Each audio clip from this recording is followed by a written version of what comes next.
Alright folks, this one's a little long. I'm going to try my best to recreate it. I know it's not going to be perfect, but you'll get the idea. It's another great example, lick number 2, being utilized through the complete 12 bars, okay? Good example of motive, taking a motive, this idea, which is lick number 2, and just playing it throughout the changes, okay? Alright, this is on Comeback Baby at 437. Jimmy on the 15th fret in the key of G. Plays something like this. Let's see, get this in. Alright.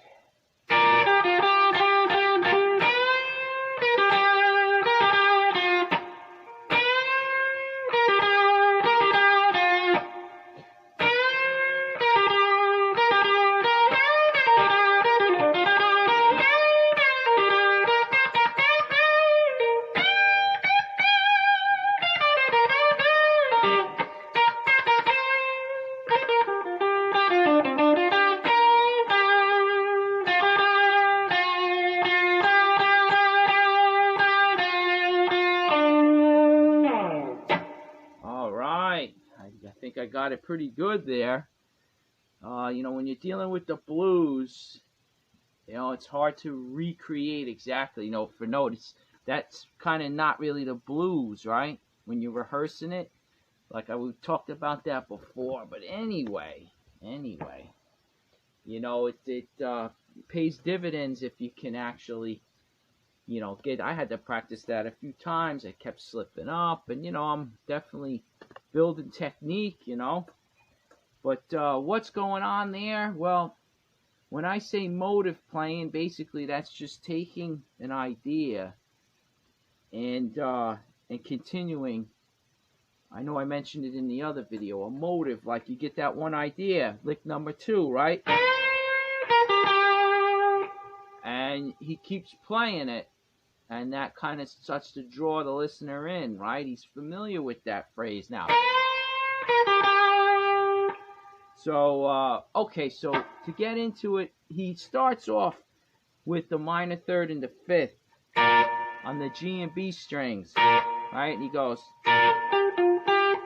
okay? And that's root, flat 7 root. Then he plays 3 hammer-ons from flat 7 to root. Okay, that's kind of setting up this lick number 2. Right, he's going. He's setting the table, right, folks? Now, you're doing the hammer-on, and this flat 7 here is just, it's like a grace. It's hardly heard. See that? You're picking once, folks. You're just picking it and hammering with the strength of your fingers. You're getting that second note to sound, which is the root. And then, okay, lick number 2 comes in. That sets the table for it. Minor third, bending up a whole step to the 4th. And then you're hitting the minor third and hitting the root twice. And you're ending on the flat 7. Alright? Let me get the phrasing. Wait.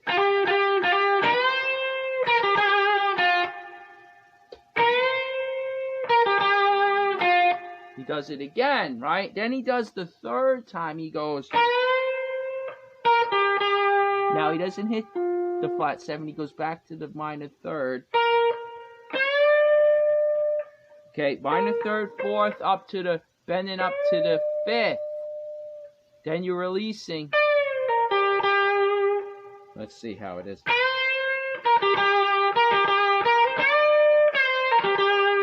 Okay, so minor third, we've seen it before. It's all on the G string, right? This move is occurring all the time, no matter what key it's in, is on that G string. Because it falls with the minor thirds there. You're in that box position or whatever, minor pentatonic, whatever you want to call it, right? You get the minor third, the 4th, you're bending it to the 5th. Then you're releasing. 4th, pull off to the minor third, and then up. two roots there. It's a smooth, like, you're gonna hear that again coming up in the lick. Right? Okay, so he's let's see if we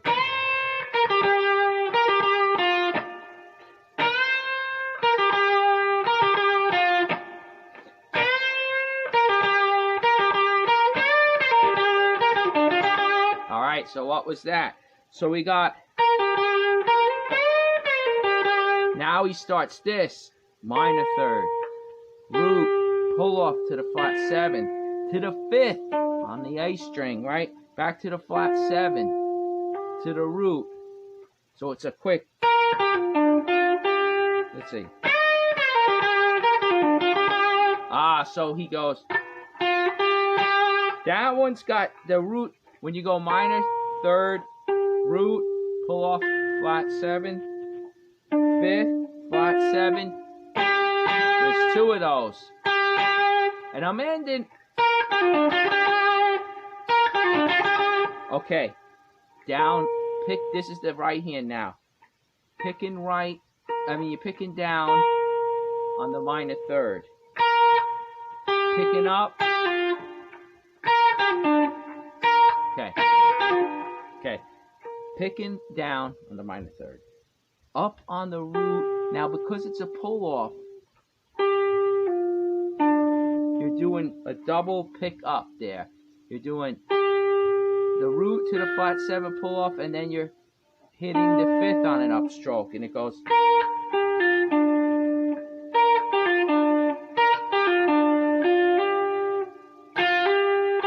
Wait.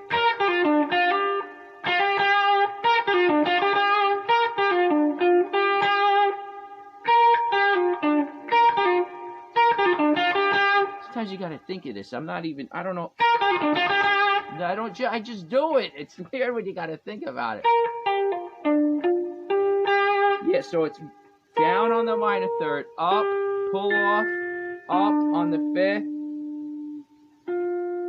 Yeah, down on the flat 7. There's no hammer on here. I'm picking up on the root, and the second root is down. Okay, that's usually the common thing, that when we're doubling this root here and there, usually the first one is up and the second one's down. The second one's always down. I think it's on the down beats. Okay? Don't hold me to that, but don't hit the open string on the down beat. Okay, so here we go. Then we go. Okay, so we're doing this again. We're going minor third, 4th, back to the minor third.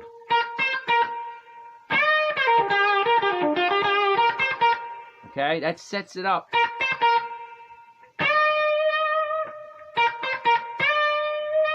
Okay. I think it's 2 of them there. So, all right, what is that? Minor third, 4th, back to the minor third. Now, when you come back to the 4th, you're bending it right up to the 5th twice. Right. And then you're releasing it. There's that move again I talked about, all on the G string. Now, you're not going to the root. You're just, the last note there is the minor third.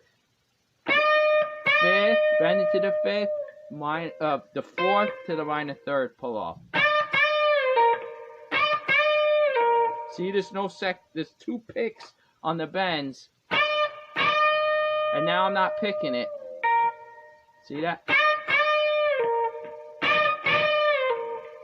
Okay, what that does is it sets up the climax right here.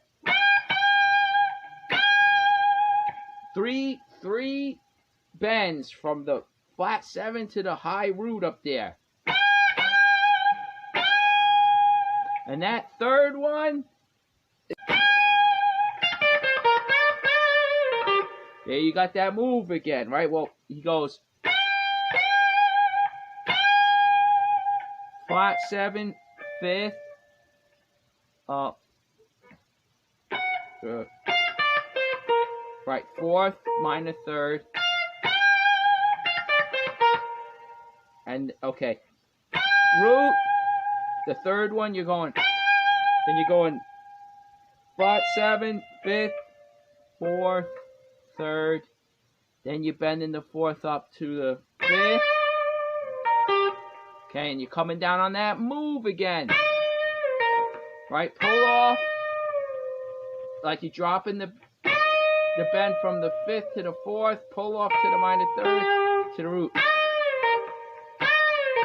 Let me see how it goes.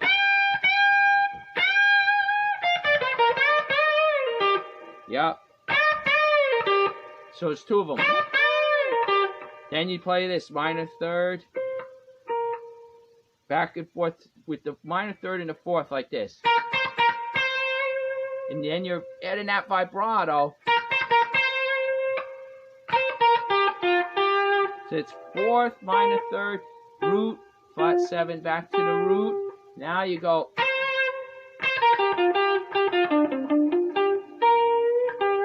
Alright, so that last part is root, flat 7, 5th, 4th, 5th, flat 7, root, minor 3rd with a slight bend. Or you could go, right, minor 3rd and 5th. You could do it that way. Then, now the easiest part of it is the little turnaround where it goes, wait, it goes,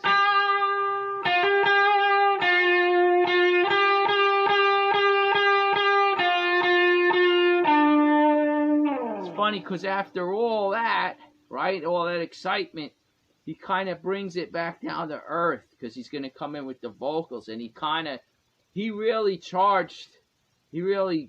put a charge through that one, right, lit the audience up. So now they're going to come down a bit. They got to work their way down. Dynamics, folks, that's a performer for you, okay? He's got you, picks you up, and now he's got to gently bring you back down without dropping you, right? Make it sound smooth. So what he's doing is he's kind of on his turnaround here. He's just playing real, like, pretty simple stuff to just kind of slow it back. Not slow the tempo, but bring that energy level back down to earth, right? Because he's got to sing now. So, I mean, this is the great thing about the blues. Isn't it amazing? Like, now, if he felt like it, he could have even went, maybe he could have even went even farther, right? Who knows? Like, that's all the difference on a good night, a mediocre night. This is the excitement of this type of music. You don't know what's coming. Even the players on the bandstand don't know which tune they're going to hit really good that night. You know, this is the excitement of it. That's why, amazingly, you know, a lot of people who don't get the blues, they go, oh, it's just 3 chords, you know, and they're playing the same thing over and over. They're not playing the same thing. They're not expressing it the same way. This is the magic of the blues, folks. Once you get bit by the bug, you know, once this stuff starts to work its way under your skin, you know, it's just like an addiction. You can't let it down. You can't put it down. You got to know more and more, you know. But anyway, all right, enough philosophy, right? Look, so he plays that turnaround where he just goes, let's see, wait.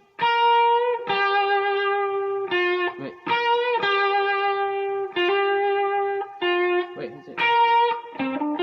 Let's see.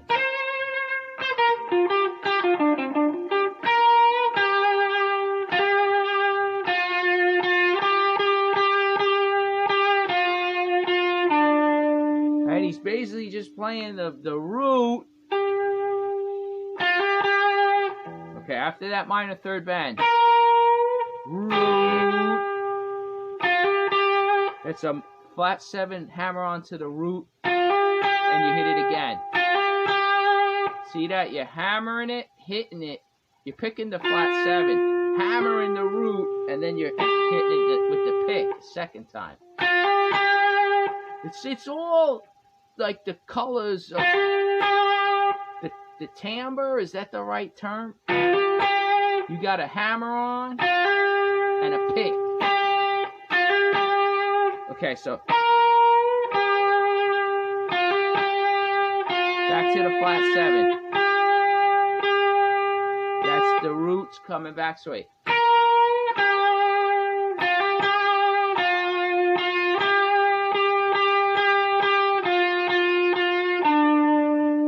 So that's just the root, flat 7 to the 5th.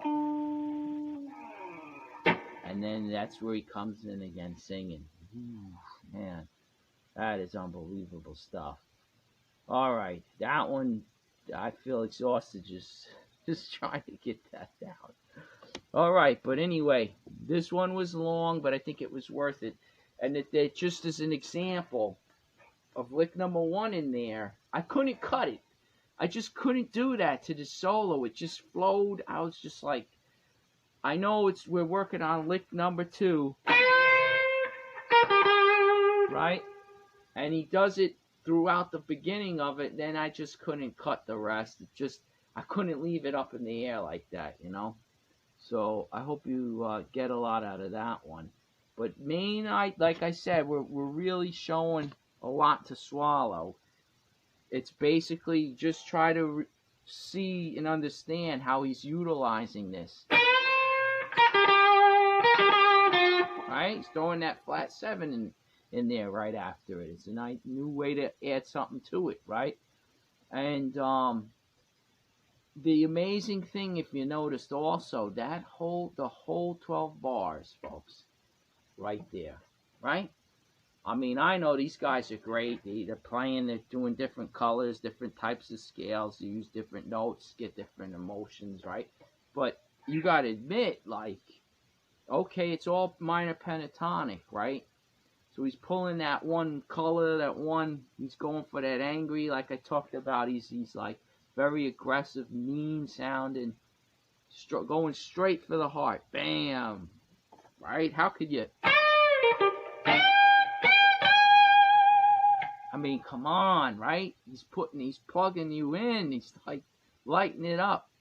But it's all right there. My point is the whole thing is all right there. I can't get over that. It's unbelievable, right? All right, let's go to the next one.